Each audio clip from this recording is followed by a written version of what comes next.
Bom, pessoal, na aula de hoje a gente vai falar um pouquinho sobre o processo de absorção de dois fótons, tá bom? Fazendo uma descrição um pouquinho mais teórica. Na verdade eu vou fazer aqui de uma maneira um pouco diferente da que está lá no livro do Boyd, mas eu sugiro que vocês depois estudem também a maneira como é feito lá no livro do Boyd, no capítulo 12, se não me engano é a seção 12.5, tá bom? Porque eu até acho aquela forma que está lá um pouco mais legal, sei lá, é a mesma coisa no final das contas, tá bom? Ambos usam a teoria de perturbação dependente do tempo, mas a maneira que está lá está bem didática. Mas eu vou fazer essa abordagem aqui, que é uma abordagem um pouquinho diferente que eu estudei um tempo atrás. Na verdade eu não vou fazer exatamente todas as contas com todos os detalhes, né? Eu vou dar uma passada em como é que se faz então o cálculo da absorção de dois fótons utilizando aí a teoria da perturbação dependente do tempo. Bom, pessoal, então como nós já sabemos, né, inclusive de aulas anteriores, né, no processo de absorção de dois fótons, basicamente nós temos aqui dois níveis de energia do sistema molecular ou atômico e cada um dos fótons utilizados não consegue fazer aquela transição. Então a maneira que como isso acontece é que dois fótons são absorvidos simultaneamente, promovendo lá o meu sistema do estado fundamental para o estado excitado. Então isso aqui era um fenômeno que não era conhecido pela física clássica, né, e não havia sido observado até o desenvolvimento do laser em 1960.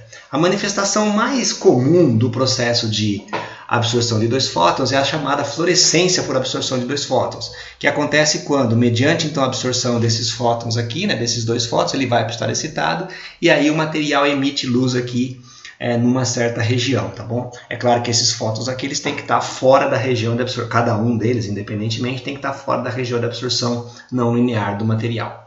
Uma vez que a taxa de população do estado excitado aqui vai com o quadrado da intensidade, né? Então é claro que a população que decai, portanto a fluorescência, também vai exibir um comportamento quadrático com a intensidade. Então essa é uma maneira que a gente tem para saber se aquele processo é ou não um processo de dois fótons. Você mede a fluorescência e vê se ele vai aqui com o quadrado da intensidade.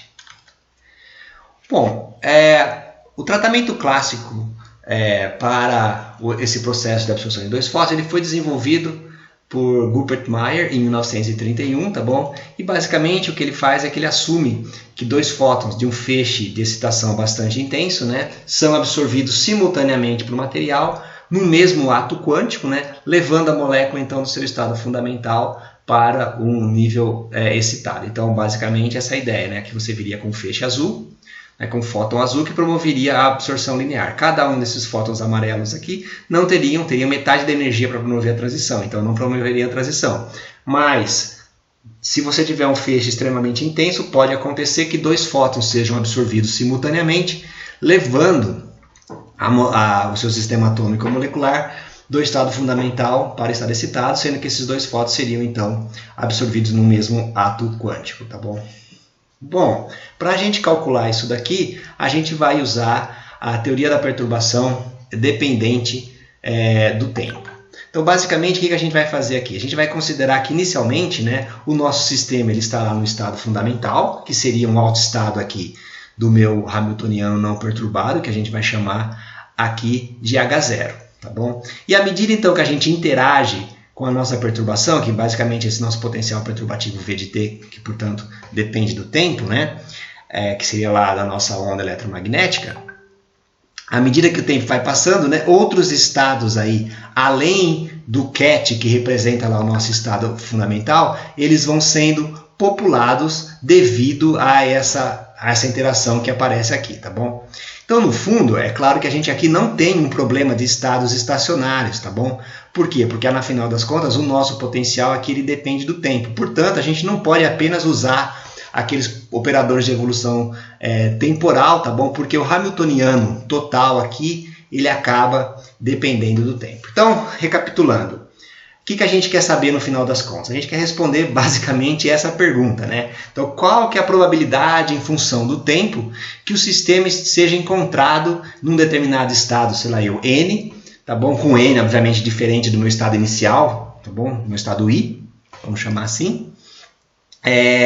Ou seja, né, como que o ket arbitrário ali que descreve os meus autoestados do meu sistema, ele muda com o tempo, dado esse hamiltoniano, que é composto do hamiltoniano do estado fundamental, mais o hamiltoniano aqui do nosso termo de perturbação. Tudo bem?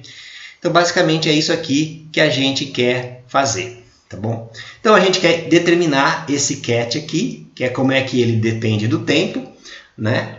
Então, a gente quer saber qual é a probabilidade em função do tempo que o sistema vai estar num determinado autoestado aqui do nosso hamiltoniano. Onde esse ket n0 que aparece aqui, ó, são os possíveis autoestados do meu hamiltoniano não perturbado H0, que obviamente, como a gente sabe, eles constituem uma base completa, então, portanto, a gente pode escrever, né, esse ket arbitrário que a gente está escrevendo aqui como sendo uma combinação, não, é uma combinação linear, né, desses elementos de base aqui. Tudo bem? Então, basicamente, o nosso grande problema aqui é encontrar esses valores desses nossos coeficientes Cn. Bom, a partir de uma manipulaçãozinha aí algébrica, tá? A gente pode encontrar uma equação para esse nosso ket A de t aqui, que é dado por essa equação, ou melhor dizendo, né, por esse conjunto de equações diferenciais acopladas, tá bom? Aonde, então, meu Cn aqui são os coeficientes que eu quero determinar. Ômega Kn, que aparece aqui, ó, é a diferença de energia, né, do estado K menos do estado N, tá bom?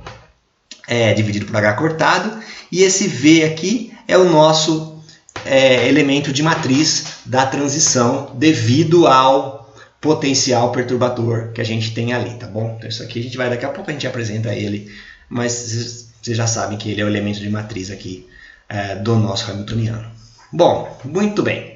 Em geral, a gente não consegue achar uma solução exata para aquela equação aqui atrás que eu chamei de equação 1, vamos chamar assim, tá bom? De forma que a gente consiga obter o tal do CK. Então a gente, na verdade, o que a gente faz? A gente usa uma solução aproximada, tá bom? Por meio de uma expansão aqui, que é uma expansão do tipo perturbativa, que a gente chama aqui de série de Dyson, tá bom?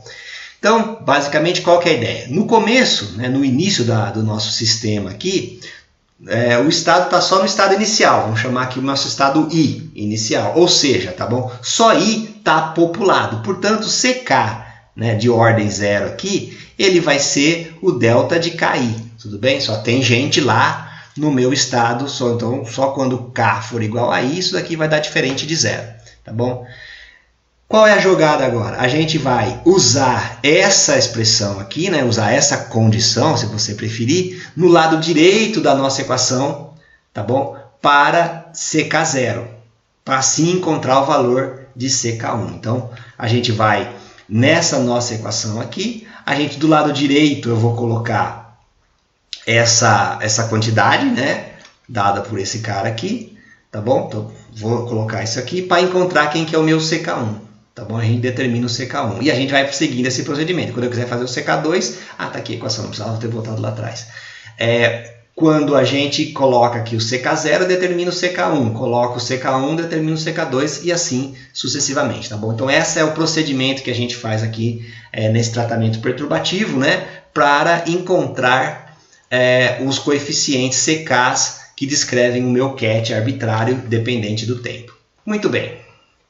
Vamos lá. Mas como eu comentei com vocês, a gente vai fazer aqui uma teoria de perturbação, né? Então a gente precisa, na verdade, ter certeza que aquele nosso hamiltoniano, que é composto por H0 mais o potencial perturbativo V de t, que a gente pode, de fato, considerar aquilo apenas como uma perturbação, né? Ou seja, que aquele potencial V de t, ele simplesmente é uma perturbação no nosso hamiltoniano do átomo livre H0, tá bom? Então, para isso, a gente vai fazer aqui o que a gente chama de uma teoria de perturbação, um tratamento semiclássico, tá bom? Onde o elétron é considerado como sendo quântico e a onda eletromagnética, né, é uma onda, né? Então, o elétron é quântico e a onda que vai estar incidindo lá no meu material vai ser clássica, tá bom? A gente vai considerar aqui átomos do tipo hidrogenoides e que os núcleos são muito pesados para a gente não precisar se preocupar com isso. Bom, o hamiltoniano desse nosso sistema, então, na presença dessa meu campo eletromagnético, ele fica dessa forma aqui, tá bom? Nosso hamiltoniano é 1 sobre 2m, P menos Q vezes A ao quadrado mais Q φ mais V0, tá bom? Então a gente está escrevendo aqui em termos do potencial vetor. Isso aqui, na verdade, esse termo P menos QA é o que a gente chama lá de momento canônico, né, no eletromagnetismo. Ele inclui, né, o efeito do campo, né, através do potencial vetor A, tá bom? Então, essa parcela aqui, digamos assim, QA, ela representa o momento armazenado, né, no campo que pode ser transferido lá para a partícula, tudo bem? Bom, se a gente, na verdade, fizer agora aqui, aplicar esse quadrado, isso aqui vai ficar exatamente dessa forma aqui, 1 sobre 2n, P escalar P, menos 2QAP, mais Q ao quadrado A escalar A, mais V0, tá bom? Aí, vamos lá. Como é que a gente justifica agora o uso da teoria de perturbação? Então, a gente vai pegar esse nosso sistema aqui, tá bom? A gente vai pegar esse nosso Hamiltoniano e vamos olhar para as magnitudes desses termos que aparecem aqui no nosso Hamiltoniano do nosso sistema na presença do campo eletromagnético descrito pelo potencial vetor A. Então, como é que fica? Fica da seguinte forma, ó. O H, né, vai dar P2 sobre 2M, 1 menos. Tá bom aqui? Olha, em comparação ao que estava anteriormente, só vou tirar P ao quadrado para fora aqui, em evidência, tá bom? E olhando para as magnitudes. Então, vai dar P ao quadrado, aqui vai dar 1 menos 2QA sobre P, mais Q ao quadrado, A ao quadrado sobre P ao quadrado, mais lá o V0. Então, observe que esse QA sobre P, que aparece aqui, ó, é um parâmetro adimensional, que deve ser menor do que 1, né, para que a perturbação seja válida. Só que é um parâmetrozinho adimensional que ele tem que ser menor do que 1 para que isso daqui possa ser tratado como um tratamento, como um termo simplesmente perturbativo aqui no 1, né, no P2 sobre 2M, tudo bem? Então é isso que a gente vai fazer. Então vamos tentar estimar quanto dá essa quantidade QA sobre P. Bom, P, né, é o momento do elétron e a gente vai estar imaginando aqui, vamos pegar lá a primeira órbita, né, de um raio de Bohr, tá bom? Então esse P aqui do elétron, né, é H sobre lambda. O lambda então é 2π vezes A, né, que seria então o raio de Bohr. Se você fizer a continha aqui, isso daqui vai dar 2 vezes 10 a menos 24 kg metro por segundo, tudo bem? Então esse daqui é o momento típico aqui de um elétron lá no raio de Bohr. Esse termo QA aqui, ó, para a gente poder, Q é a carga, né, e A é o potencial vetor. Bom, para poder fazer uma estimativa legal disso daí, a gente tem que usar uma relação entre a amplitude do potencial vetor e a densidade de potência P, tá bom? Isso aqui, pessoal, nesse tratamento, esse P aqui não é simplesmente potência, tá bom? Ele é densidade de potência, tá? É potência por unidade de área. Depois eu posso passar para vocês a referência aonde tem essa conta feita com todos os detalhes, ou pelo menos com mais detalhes do que eu estou demonstrando aqui. Bom, mas basicamente o que a gente consegue fazer é isso daqui, ó. A gente consegue relacionar, né, a amplitude do nosso potencial vetor, né, A ao quadrado, com a potência, com o comprimento de onda e com algumas outras constantes aqui, velocidade da luz, permissividade elétrica e assim por diante, tá bom? Bom, ao fazer isso, aí agora vai depender um pouco do nível de potência, né, de densidade de potência que a gente vai estar utilizando. Então, veja só, se a gente tiver aqui, ó, nessa ordem aqui de 1 watt por metro quadrado, que é uma densidade de potência bem baixinha, né? Aquele termo QA sobre P, ele dá 10 a menos 10, ou seja, está tranquilíssimo usar a teoria de perturbação, né? Então esse termo aqui é 10 a menos 10. É tão tranquilo que isso aqui nem perturba, né, gente? Então aqui, na verdade, é praticamente como se eu tivesse o átomo livre, né? Ou seja, aqui eu não precisaria me preocupar com a perturbação. Se você começa agora a usar esses tipos de intensidade, né, densidade de potência, que a gente usa lá para fazer ótica não linear, então você vê que a gente vai já estar com 10 a 14 aqui watts por metro quadrado, o que faz com que aquele termo ali, ó, ele fique na ordem de 10 a menos 3, tá bom?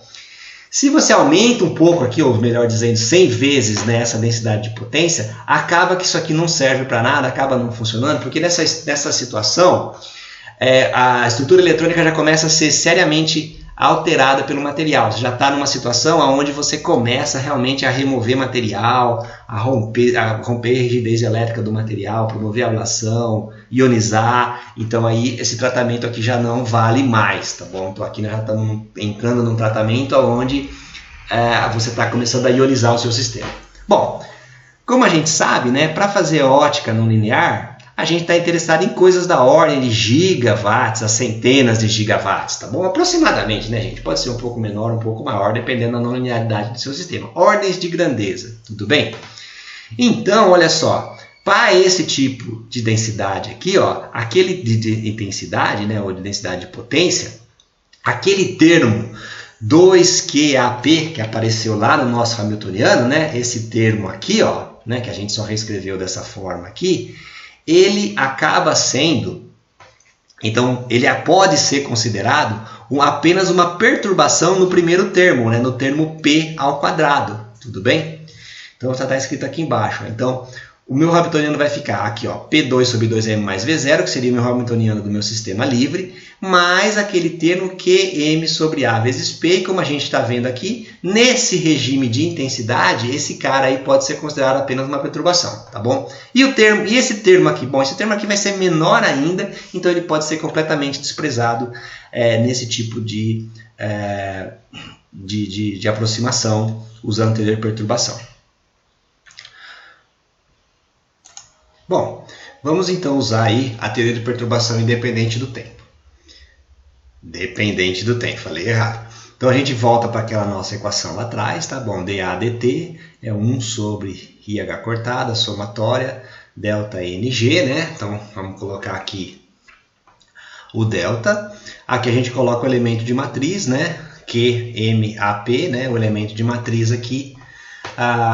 Esse aqui é o nosso potencial perturbador, né? Então o elemento de matriz é K, Bra, K, o V, cat N, E elevado a menos I, NK. Então vamos aplicando aquela nossa equação 1, né? Partindo aqui então da condição de que no começo só o estado inicial está populado, e aqui colocamos o elemento de matriz. O que a gente faz agora é que a gente usa a aproximação de dipolo, tá bom?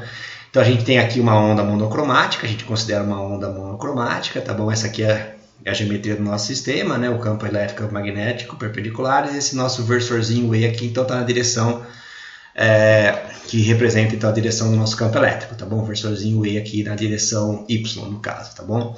Então a gente vai usar então a aproximação de dipolo elétrico aqui. Então basicamente a gente vai supor, né?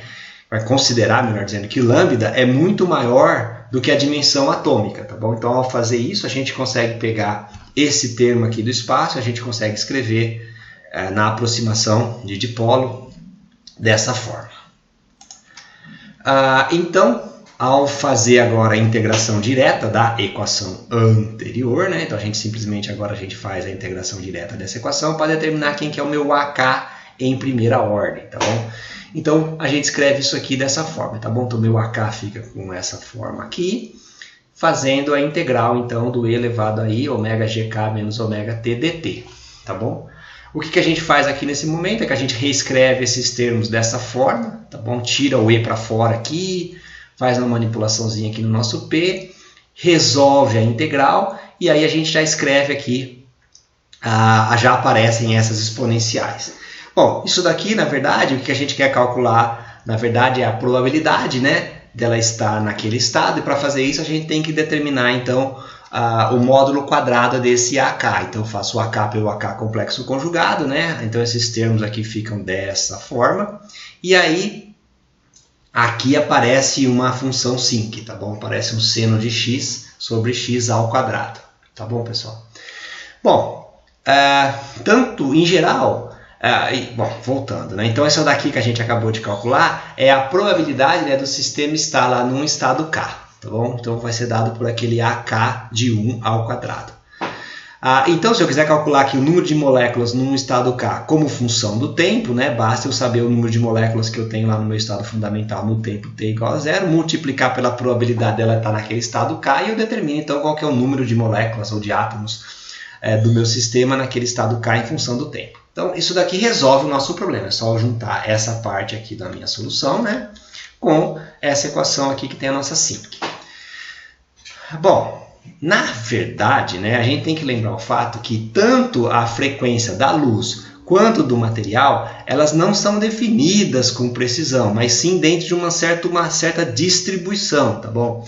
Então, a gente tem essas distribuições. A gente tem uma distribuição, lá tem um certo espectro da frequência ômega e tem um espectro aqui da transição ômega kg. Então a gente vai usar aí as funções forma de linha, né? Gm, que seria a forma de linha do material, e Gl, que seria a função forma de linha do laser, que a gente vai definir funções normalizadas, tá bom? De acordo com essas relações que a gente está escrevendo aqui embaixo, só para normalizar as funções de linha.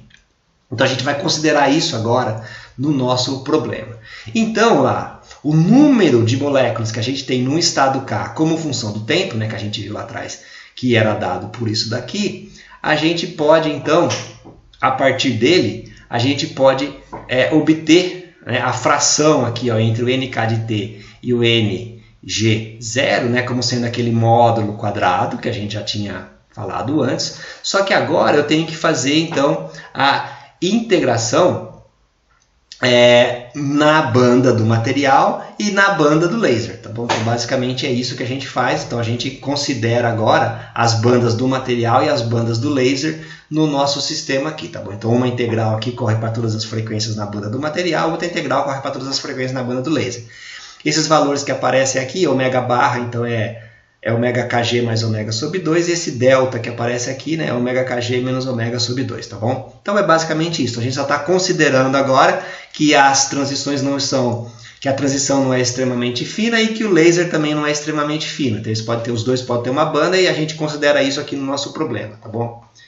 Bom, se a gente considerar agora que tanto esse Gm, tá bom, quanto o nosso Gl são funções suaves, tá bom? As relações trigonométricas aí fazem essa integral aí ser diferente de zero apenas quando aquele nosso delta lá for igual a zero, tá bom?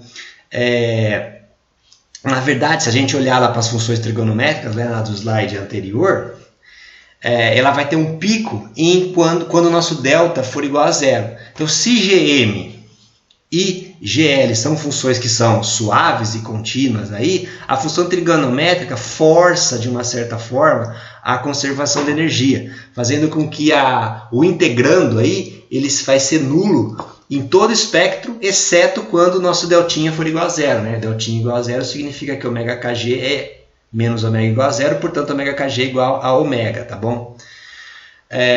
Bom, beleza. Então é isso que a gente tem aqui. Bom, no final das contas, o que a gente está fazendo aqui? Então a gente pode escrever, a partir dessa equação aqui, a gente pode escrever uma equação de taxa, né? A gente pode escrever como que é o meu dnk dt.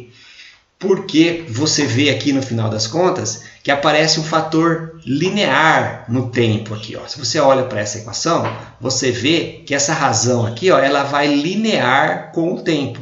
Então, como ela vai linear com o tempo, a gente pode converter isso, né, numa equação de taxa de primeira ordem. Então, eu posso escrever que o meu dnk dt, ele é um ng, tá bom?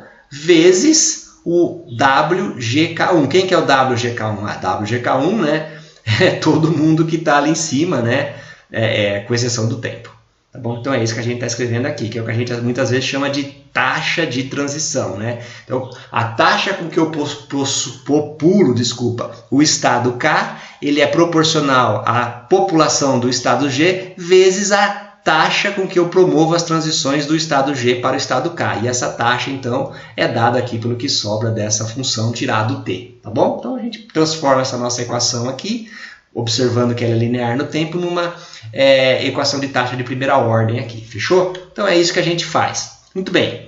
O próximo passo agora é o seguinte, para a gente colocar essas coisas aqui, expressar, fica com potencial vetor, né? E potencial vetor não é muito legal para a gente expressar essas quantidades que são observáveis. Então, às vezes é mais interessante a gente escrever esse nosso potencial vetor em termos de quantidades que são mensuráveis. Para isso, a gente vai usar aqui o fluxo de fótons, tá bom? O que é o fluxo de fótons? Então, o fluxo de fótons é a minha densidade de potência P dividido pela energia do fóton, tudo bem? E lembrando, isso aqui é watts por metro quadrado, né? Se eu divido watts por metro, né? Watts por metro quadrado pelo número pela energia do fóton, né? Isso aqui vai me dar o número de fótons por metro quadrado por segundo, né? Porque lembra que o watt, né, é joule por segundo. Isso daqui vai ser joule, então isso aqui vai dar número de fótons por metro quadrado por segundo, tá bom? Então a gente consegue relacionar a nossa potência com o potencial vetor ao quadrado e com esse fluxo de fótons que aparece aqui, tá bom? Então vocês estão vendo que a gente consegue fazer essa relação e aí fica uma coisa que está em função de quantidades mensuráveis, basicamente aqui a nossa densidade de potência. Com isso, né, a gente volta lá na nossa equação e escreve essa função, a nossa taxa de transição, né, ω/GK em primeira ordem, né, para um processo de absorção de um fóton, como sendo essa expressão aqui. Agora a gente vai fazer uma outra aproximação. Em espectroscopia, em geral, a forma de linha do laser, né, o meu GL aqui, ele é muito mais estreito do que o do material, tá bom? Portanto, é como se esse GL aqui fosse uma função delta de Dirac, tá bom? Então, o integrando aqui, ó, tá, o resultado dessa nossa integral toda aqui é como se esse cara fosse uma delta de Dirac, então isso aqui vai dar basicamente ω² G do material naquela frequência ω, tá bom? Então, basicamente isso que é a frequência do laser. Então, é isso que a gente está fazendo aqui. Olha, a gente está considerando que esse GL é muito mais estreito que esse GM, então essa integral só vai dar diferente de zero quando a esse ω for igual ao ω da própria frequência do laser. Tudo bem? Então, aí a gente resolve essa equação substituindo essa integral por ω² G do material na frequência ω. Com isso, a gente pode definir uma quantidade, que é uma quantidade molecular, que a gente chama, então, de seção de choque de absorção de dois fótons. O que é seção de choque de absorção de dois fótons? É a taxa de transição do estado G para o estado K dividido pelo fluxo de fótons, tá bom? Então, quer dizer, quanta transição eu tenho por fóton, né? Melhor dizendo, pelo fluxo de fótons, tá bom? E essa é a nossa definição da seção de choque de absorção de dois fótons, que como vocês estão vendo aqui, depende de um monte de constanta errada aqui, depende da forma de linha do material e depende aqui, ó, do momento, do dipolo de transição, né? A gente chama de momento de dipolo de transição entre o estado G e o estado K, que é o estado fundamental e o estado que a gente quer ir, K, tá bom? Então isso daqui é o que acontece para um processo de primeira ordem, que me dá aqui o processo de absorção de dois fótons, que acontece, obviamente, quando a gente vai estar lá em ressonância, como a gente já discutiu um pouquinho atrás. Como fica agora a coisa se a gente for fazer um processo de absorção de dois fótons? Nesse caso, né, a gente não tem a absorção de um fóton, né, então a gente deve continuar, ou se a gente tiver a absorção de um fóton, mas a gente quer ver o que acontece na absorção de dois fótons, a gente vai continuar as soluções interativas, tá bom? Então, o que a gente vai fazer nesse caso? A gente, para encontrar aqui a aproximação em segunda ordem, né, o dA para um estado final F, né, em segunda ordem, a gente vai usar a nossa equação I em algarismo romano lá de trás, só que agora no lado direito da equação eu vou substituir a solução que eu acabei de encontrar para um fóton, tá bom? Então eu vou substituir volta, tá longe. Vou substituir aqui a solução para um fóton que a gente já tinha encontrado. Então é isso que a gente vai fazer aqui. E aí eu resolvo de novo, faço a integração e aí eu determino quanto que é a minha solução em segunda ordem, que vai me dar a absorção de dois fótons, como a gente vai ver daqui a pouquinho. Então, ao fazer isso, eu simplesmente escrevo, substituo todo mundo aqui, fica uma conta relativamente grande, né, porque aparecem vários termos, né, aonde esse primeiro termo que aparece aqui, ó, é o próprio AK em primeira ordem, e esse segundo termo aqui, ó, é o elemento de matriz da transição, é o VFK, tá bom? Lá na minha fórmula, esse aqui é o VFK, esse aqui é o AK, tá bom? Então, fica uma expressão bastante bonita. Se a gente fizer agora a integração dessa expressão anterior, né, a gente vai encontrar essa equaçãozinha aqui, tá bom? Como vocês estão vendo. E, novamente, a gente pode dar uma reagrupada aqui nas coisas, né? E essa parte em vermelho aqui, ó, a gente costuma chamar de SGF, que na verdade é o termo que você pode ver aqui, ó, que ele vai do G para K, e de K para F. Então, esse K aqui são os possíveis níveis intermediários da nossa transição. E esse cara aqui me dá, então, o engrandecimento ressonante da não linearidade, né? Então, quando esse estado K se aproxima de um estado real, não for apenas um estado virtual, esse termo aqui ele vai aumentar bastante, né, a probabilidade de absorção em segunda ordem, tudo bem? Percebem aqui, né? Quando o ômega se aproxima de ômega GK, ou seja, se esse ômega KG aqui for uma transição para um nível real, isso aqui me dá um engrandecimento ressonante, é claro que depende desses elementos de matriz aqui, dos momentos de politransição. Esse último termo que aparece do lado de cá, tá bom? Onde F, é claro, né, é o meu estado final, é o estado para o qual eu estou promovendo a minha transição, ele é tal que ele vai ser significativo quando ômega FG for igual a 2 ômega. Tá bom? Então, nesse caso, ele já implica numa conservação de energia para o processo de absorção de 2 fótons. Tá bom? Então, é similar lá ao processo de um fóton, mas esse cara vai engrandecer, né, vai ter uma ressonância quando a minha frequência do laser, né, for igual aqui, 2 fótons da frequência do laser for igual à frequência de transição. Isso aí vai aumentar bastante a minha probabilidade de transição. Então está aqui o denominador que mostra que esse aqui seria, portanto, um processo de absorção de 2 fótons que aparece aqui, então, quando a gente faz o termo em segunda ordem. Tá? Então esse termo aqui é o termo de engrandecimento ressonante, né? Aqui só uma representaçãozinha, né? Se você tem um estado K ali, então quando você se aproxima daquele estado K, se o estado K for um estado real, você acaba tendo aqui o engrandecimento ressonante da não linearidade, e aqui, voltando, e aqui esse termo te dá a ressonância da não linearidade, tudo bem? Bom, da mesma forma que a gente fez antes, né, a gente vai calcular a taxa de absorção de 2 fótons, né, ou a taxa de transição por absorção de 2 fótons, levando em consideração novamente, né, que tanto a frequência do nosso laser quanto o material, né, a banda de absorção do material não são linhas estreitas, então a gente coloca aqui as distribuições, as formas de linhas das distribuições, tanto do laser, espectrais, né, tanto do laser quanto do material, e aí a gente calcula aqui a nossa taxa de transição, tá bom? Considerando de novo, né, como a gente fez antes, que a largura de linha lá do nosso feixe, ela é bem estreita, né, ela é bem sharpzinha, né, então isso aqui vira uma delta de Dirac, a gente já sabe toda essa história, então a gente calcula, consegue determinar aqui quanto que é a nossa taxa de transição por absorção de 2 fótons, tá bom? Que vai aparecer aqui, olha só, esse cara aqui é o termo de engrandecimento ressonante, e aqui aparece então a forma de linha do material, né, na frequência 2 ômega.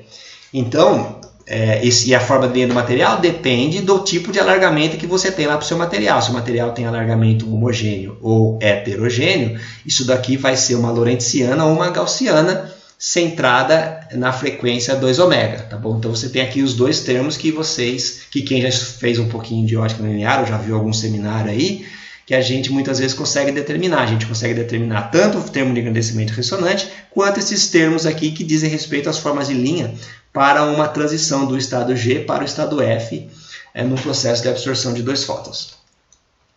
Bom, em termos de fluxo de fótons, né, como a gente já tinha comentado anteriormente, a gente pode escrever isso daqui em termos do fluxo de fótons para tirar essa amplitude do potencial vetor.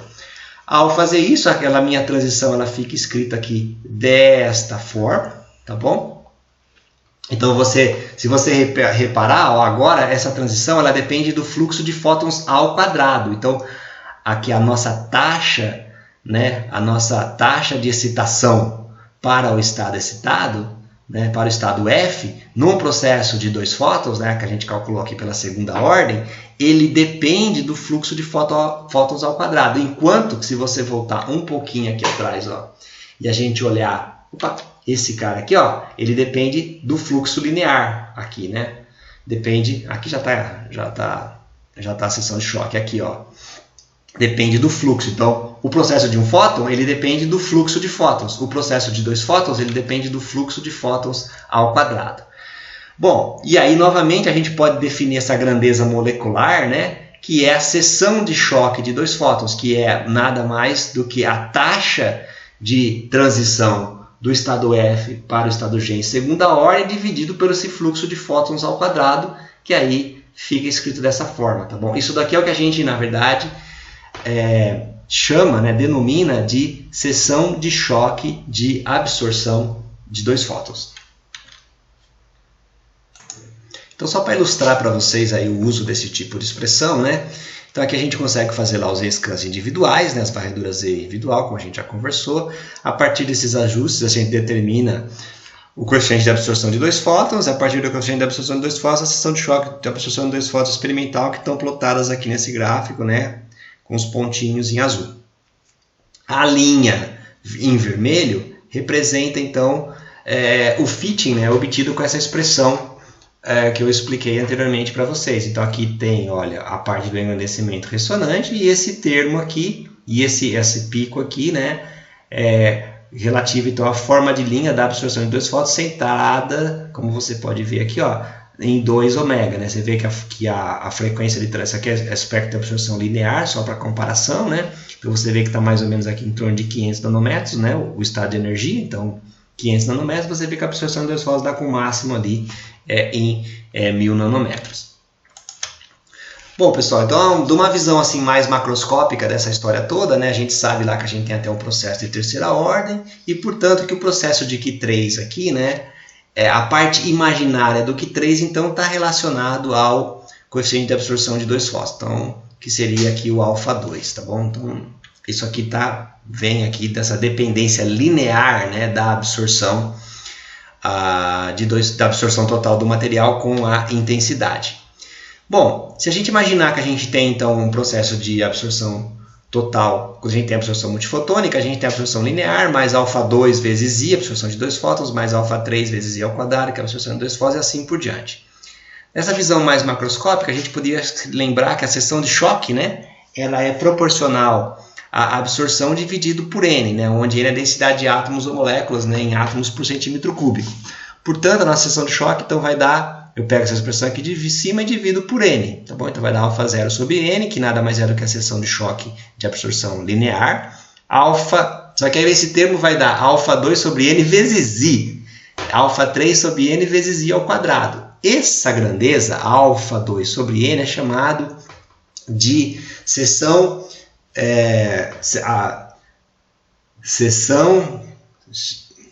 de choque de absorção de 2 fótons molecular. E durante algum tempo ela foi utilizada bastante para comparação entre diferentes sistemas, tá bom? Uma outra seção de choque de absorção de 2 fótons, que essa sim é um pouco mais utilizada, é essa daqui, ó. A gente na verdade vai fazer o quê? A gente vai pegar nessa expressão, a gente vai expressar a nossa intensidade. Eu vou dividir e multiplicar por HNI. Nesse caso aqui eu vou dividir e multiplicar por HNI ao quadrado. Então aqui vai ficar isso aqui, ó, I sobre HNI é o fluxo de fótons. Isso aqui é o fluxo de fótons ao quadrado. Então aí sobra, que é esse φ que eu estou escrevendo aqui, né? Esse φ que eu estou escrevendo aqui é o fluxo de fótons ao quadrado, né? O fluxo de fótons do material. Então você acaba vendo aqui que você vai ter esse cara que é a coeficiente de absorção de 2 fótons, alfa 2, vezes HNI dividido por N. Essa grandeza aqui é a que a gente comumente começou a utilizar como sendo a seção de choque de absorção de 2 fótons, né, mais comumente utilizada do que aquela ali de cima, e ela dá em unidades de centímetro a quarta por segundo, tá bom? A taxa de excitação, né, lembra, a taxa de excitação ela é a seção de choque vezes o fluxo, né? Então, a gente pode agora usar essa nossa expressão total aqui, né, para a seção de choque para diferentes processos de absorção de 1, 2 e 3 fótons, né? Então, a nossa, que está escrita aqui, desculpa, né? Então, a minha taxa vai ser a seção de choque vezes o fluxo, a minha seção de choque já está escrita aqui, e com isso a gente vai ter aqui, ó, as taxas de absorção de um fóton, que vai com o fluxo, a taxa de absorção de 2 fótons, que vai com o fluxo ao quadrado, a taxa de absorção de 3 fótons, que vai com o fluxo ao cubo, tá bom? Então, isso aqui é uma maneira bem rápida de você lembrar, às vezes você esquece de uma fórmula ou de outra, né? Então, essa aqui é uma maneira, é só expressar as coisas em termos de fluxo, tá bom? Você sabe como é que é o seu alfa, você sabe como relaciona aqui, ó, o alfa com N para dar a seção de choque, e aí fica tudo resolvido. É claro que existem muitas aplicações, né? A gente já comentou um pouco lá atrás sobre isso, eu estou mostrando algumas aqui, né? Então aqui é o processo de absorção multifotônica, então microscopia de fluorescência por absorção de 2 e 3 fótons, onde você consegue ver com bastante precisão organelas e detalhes aí de sistemas físicos. Tem até terapia fotodinâmica por 2 fótons, né? Onde você consegue fazer maior penetração da luz, né? para ativação da droga, para tratamentos. Armazenamento óptico tridimensional, isso aqui é um resultado nosso lá do passado, onde a gente escreveu aqui num determinado material, num determinado azopolímero, a gente, usando a absorção de 2 fótons, né, a gente fez uma indução de birrefringência nesse material, então a gente conseguia fazer aqui o confinamento espacial da excitação e produzir, mostrar que dá para fazer armazenamento óptico bidimensional. Como a gente já comentou em aulas anteriores, né, limitação óptica, a engenharia molecular, né, de compostos orgânicos, por exemplo, né, para determinar a relação entre a estrutura da molécula, né, e a não linearidade, são processos mais fundamentais. E uma coisa que a gente faz bastante no nosso laboratório também, que é a fotopolimerização por absorção de 2 fótons, onde a gente consegue construir figuras tridimensionais. Isso aqui é um paper da Nature, né, do professor Kawata do Japão. É uma das primeiras demonstrações, né, da absorção de 2 fótons, e a gente usa isso para aplicações que vão desde biofotônica até aplicações mais em fotônica e dispositivos, assim por diante.